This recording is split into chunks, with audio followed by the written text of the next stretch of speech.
বাসটা গভীর রাতে রাস্তার মোড়ে আমাকে নামিয়ে দিয়ে চলে গেল। আশেপাশে তো কোনো গ্রাম বসতিও দেখতে পাচ্ছি না। ওই তো মাঠের মধ্যে দিয়ে একটা ফাঁকা রাস্তা চলে গেছে বটে। রাস্তার অবস্থাও খুব একটা ভালো নয়। হঠাৎ বিদ্যুৎ চমকাতে শুরু করলো, আর তার সাথে হু হু করে হাওয়া বইছে। না, আর দাঁড়িয়ে থেকে লাভ নেই, এগিয়ে যাই। আকাশের অবস্থাও খুব একটা ভালো নয়, যে কোনো সময় বৃষ্টি শুরু হতে পারে। বিদ্যুতের আলোয় পথ দেখে এগিয়ে চলেছি। গ্রামের কাঁচা রাস্তা, দুপাশে ধান ক্ষেত, অথচ এরকম গোলমাল হওয়ার কথা ছিল না। দীপেশ আমার বন্ধু, সে লিখেছিল সন্ধ্যা নাগাদ বাস নামিয়ে দেবে, পালকি থাকবে আমার জন্য। বাস থেকে নেমেই পালকি। বলেছিল কাঁচা রাস্তা, তবে সোজা চলে গেছে। অন্ধ মানুষও অবাধে যেতে পারবে, আর আমার জন্য তো আবার পালকি। কিন্তু বাসটা বদমাইশি করলো, মাঝ রাস্তায় হঠাৎ খারাপ। যেখানে ঠিক সন্ধ্যার সময় এসে পৌঁছাবার কথা, সেখানে রাত্রি 12টায় এনে নামিয়ে দিল। বেশ কিছুটা যাওয়ার পর হঠাৎ বিদ্যুতের আলোতে দেখলাম কিছুটা দূরে রাস্তার ধারে একটা গাছের নিচে সাদা পোশাকে কেউ যেন দাঁড়িয়ে আছে। ভয়ে আমার হাত পা কাঁপতে শুরু করে দিয়েছে। এ কি, এই মাঝরাতে শুনশান রাস্তায় কে দাঁড়িয়ে আছে? দেখে তো মনে হচ্ছে কোনো মেয়ে মানুষ, কিন্তু এত রাতে ভূত প্রেত নয় তো? আচ্ছা, ফ্যাসাদে পড়লাম। বিয়ে খেতে এসে শেষে প্রাণটা নিয়ে বাড়ি ফিরতে পারলে হয়। ধীর পায়ে ভয়ে ভয়ে এগিয়ে চললাম সেই দিকে। বিদ্যুৎ চমকাচ্ছে, সঙ্গে জোরে হাওয়া। চারিদিক শুনশান। ধান ক্ষেতের ভেতর থেকে ঝিঝি পোকার আওয়াজ আসছে। ভয়ে ভয়ে সেই গাছটার পাশ দিয়ে যখন গেলাম, তখন দেখলাম এটা কোনো ভূত নয়, একটা কাক তাড়ুয়া। কোনো কৃষক হয়তো জমিতে লাগিয়েছিল, আর সেটা কেউ তুলে এনে এখানে রেখে দিয়েছে। যা, শুধু শুধু ভয় পাচ্ছিলাম। হঠাৎ ঝেপে বৃষ্টি এলো। কাঁচা রাস্তার জল কাদা ভেঙে দস্তুর মতো দৌড়াতে লাগলাম। উফ, এই ফাঁকা মাঠ থেকে পেরিয়ে কোথাও আশ্রয় পাওয়া যায় কিনা দেখতে হবে।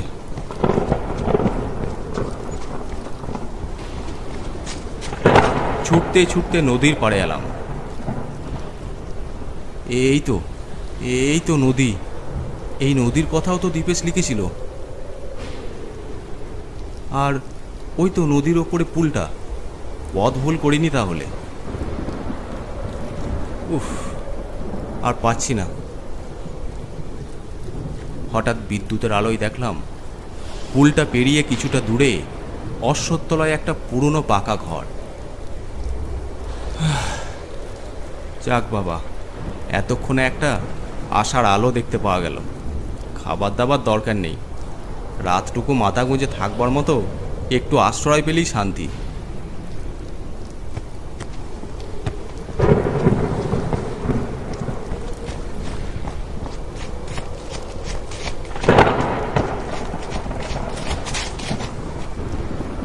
আমি ছুটে গিয়ে দরজায় কড়া নাড়তে লাগলাম।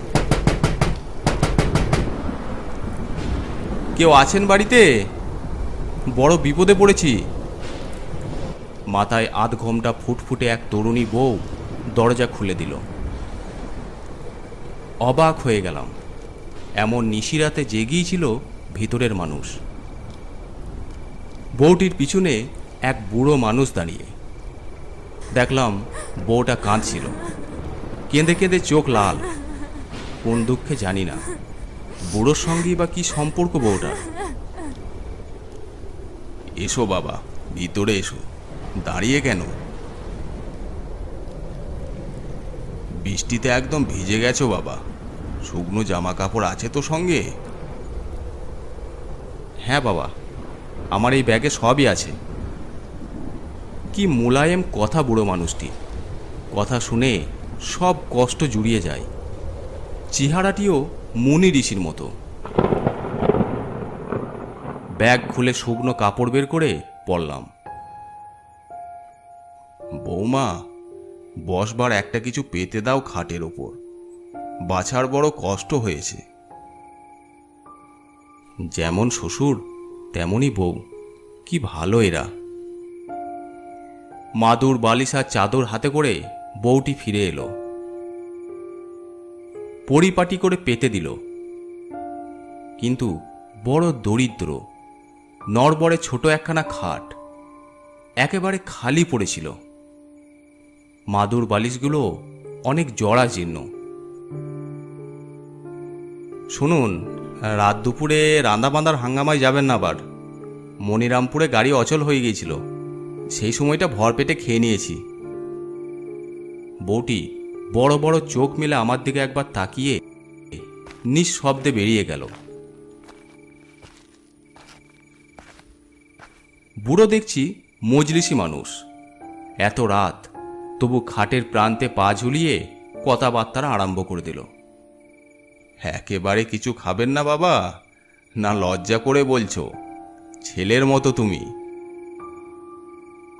খুলেই বলি, দুর্যোগে অতিথি হয়ে এলে সত্যি ভাবনা হয়েছিল কি খেতে দিয়ে এখন। বৌমার মনে ঝড় বয়ে যাচ্ছে, তবু সে মেয়ে বড্ড ভালো। তুমি নিজে থেকে মানা না করলে এতক্ষণে রান্না বান্না বসিয়ে দিত। না না, এই দুর্যোগে রাতে যে একটু আশ্রয় পেয়েছি এই অনেক। আচ্ছা, কাঁদছিলেন কেন উনি? বড় দুঃখের বৃত্তান্ত। সংসারে আগুন ধরে গেল। রোজগেরে ছেলে বাসা থেকে দূর করে দিল আমাদের। আগে বৌমাকে দিল, তারপর আমাকে। একটা বেলার এদিক ওদিক। বাপ বেটি সেই থেকে এখানে আশ্রয় নিয়ে আছি। ছেলে আবার বিয়ে করেছে শুনতে পেলাম।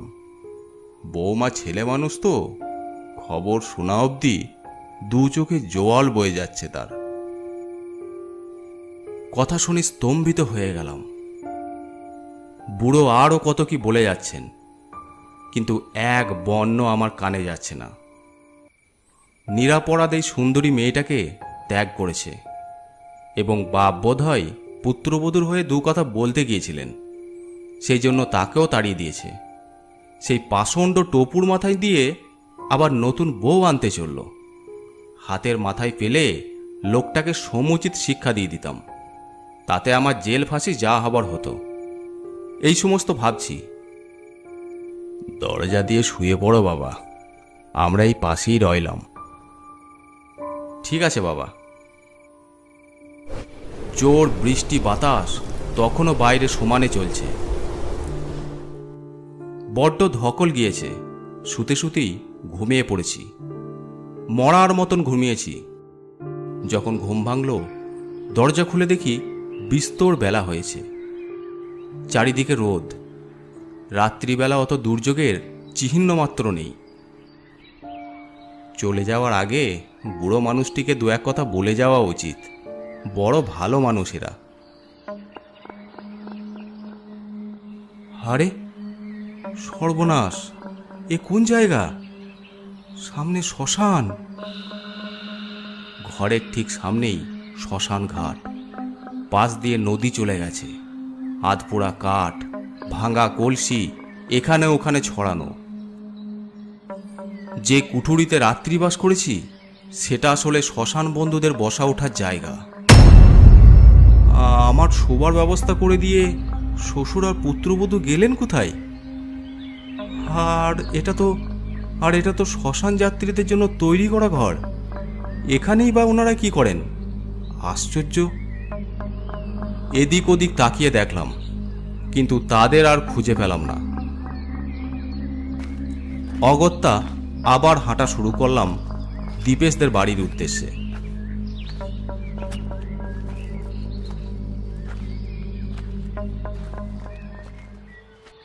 ঘণ্টাখানেক পর হাজির হলাম দীপেশের বাড়িতে। ঘরের সামনেই দীপেশ একজনের সাথে কথা বলছে। আমাকে দেখে তো দীপেশ অনেক খুশি। আয় ভাই আয়, তুই আসাতে আমার অনেক ভালো লাগছে। বিয়ের তারিখ কাল, আত্মীয় স্বজন প্রায় সব এসে গেছে। তা তোরা তো দেরি হলো কেন? আরে দেরি কি এমনি হলো, মাঝ রাস্তায় গাড়ি খারাপ, রাত 12টায় মোড়ে আমাকে নামালো। কত কষ্ট করে যে এখানে পৌঁছেছি ভগবানই জানেন। তাই তো ভাবছিলাম পালকি গিয়েও ঘুরে এসেছে। যাক, এসে পড়েছিস, আর ভয় নেই। চল ভাই ঘরে চল, অনেক কথা জমে আছে। আমারও অনেক কিছু বলার আছে তোকে। আমাকে টানতে টানতে তার নিজের ঘরখানায় নিয়ে যায়।